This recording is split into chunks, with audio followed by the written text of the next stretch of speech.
We welcome in Dayton Moore of the American League champion Kansas City Royals. Dayton, it's good to see you again. Good to see you, Brian.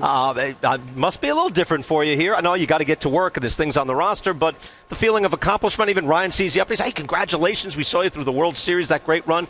What is it like coming back this year? Well, it was fun. I mean, it's obviously very rewarding. The winter meetings is always a great time, and we get a chance to get all of our people together and certainly be able to celebrate a little bit, what we accomplished, but obviously there's a lot of work to do. We talked about putting people in the seats, which you did second half of last year, getting the playoff run, that's revenue. Can it get back into the roster? Give us the plan.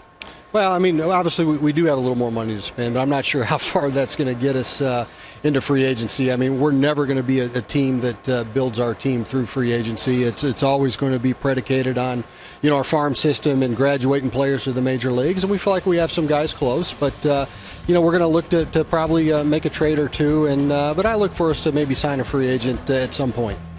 Dayton, congratulations. I do want to ask you said you're not sure how far into free agency you can go. Do you think you'll be able to get one pretty big ticket item, and by that I mean not just $10 million, throwing that around like it's nothing, but pretty big ticket item? You see the other teams signing guys for $50 million and $150 million. I know you're not going to get anybody for $150 million, but you think you can do that this year, either as the pitcher or the outfielder that you're probably not right now, John. I mean, the way the market is currently, I don't see us leaving here with a free agent sign. But, as we get away from San Diego and things have a chance to settle, perhaps we can, execute, some type of deal. As we saw in October, and especially during the World Series, this just tremendous collection of young talent you guys have, these guys that have come up through the system. Aside from free agency and spending money there, what about the chances of locking some of these younger players up longer term while, they still have years under control and be able to get them at a value that you don't have to let them get to free agency and then have to try and re-sign them that way? Well, that's certainly something we'd like to execute. We were successful doing that in the past with, Salvador Perez, Alcides Escobar, Alex Gordon, Billy Butler, Joaquin Soria, as well. So, it's something that we'll look to execute. There's a timeline for that. And, perhaps once things settle, this winter, it's something we can, look to hopefully do maybe as we get towards spring training. What went into your decision-making with Billy Butler, Dayton? Well, I mean, Billy was a terrific hitter for us for many years, and Billy is going to go on to continue to produce. And we had a $12 million option, and we just felt that we could allocate those funds in a better way. And looking back on our second guess, maybe we didn't do the right thing initially.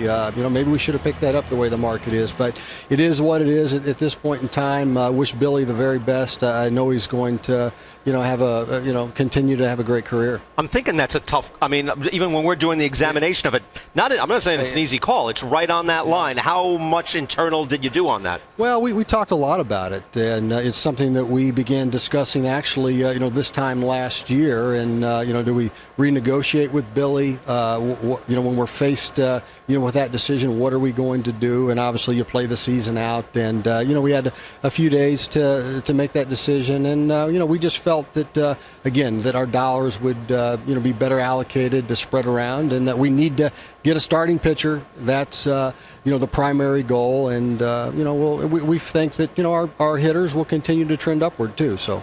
Yeah, I wouldn't second guess that at all. $12 million is a lot of money for the Kansas City Royals, and a team that's built on defense to spend $12 million on a DH, to me that just doesn't fly. That's not your MO. That's not how you got to the World Series. I wouldn't have given that a second thought. I think it was shocking that he got $30 million for 3 years. Now, of course, Billy Beane knows what he's doing. He's made a million great moves in the last week alone, but he's made millions of great moves, so maybe it'll work out for them. But we're talking about a DH who had 9 home runs this year. I know it's a big ballpark, but $12 million to me, on the face of it, seems way over.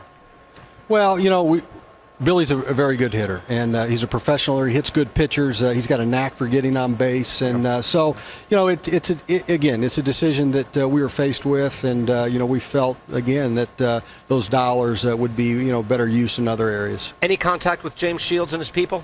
Well, we're talking to everybody, Brian, and we'll see how that goes here going forward. But again, I don't know where the market's going to go. We're not going to be in a position to win the negotiations, for some of these top free agents. We knew that when we executed the deal, that perhaps we would have James Shields just for 2 years, but we felt it was worth it.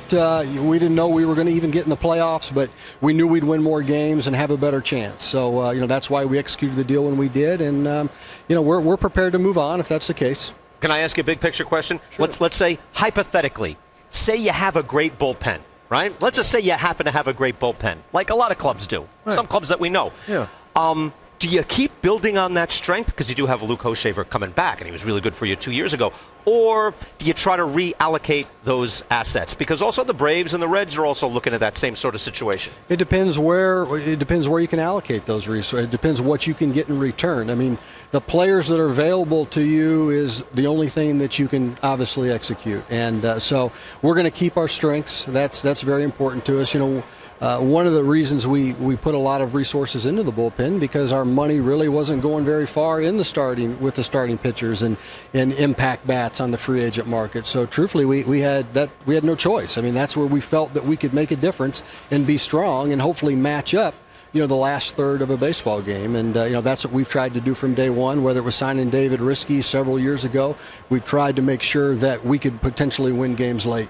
Yeah, I know. Well, you also moved late. I know you're not inactive. You're with Jason Vargas, Nori Aoki, Omar Infante. So you just see where the market is, and I guess you'll be acting. Right, you said when everyone goes home, then you can kind of get to work after the flurry of shopping here, the Christmas shopping season, huh? Oftentimes that's the case. All right, Dayton, congratulations Thanks, to you. Brian. Good seeing you again. Okay.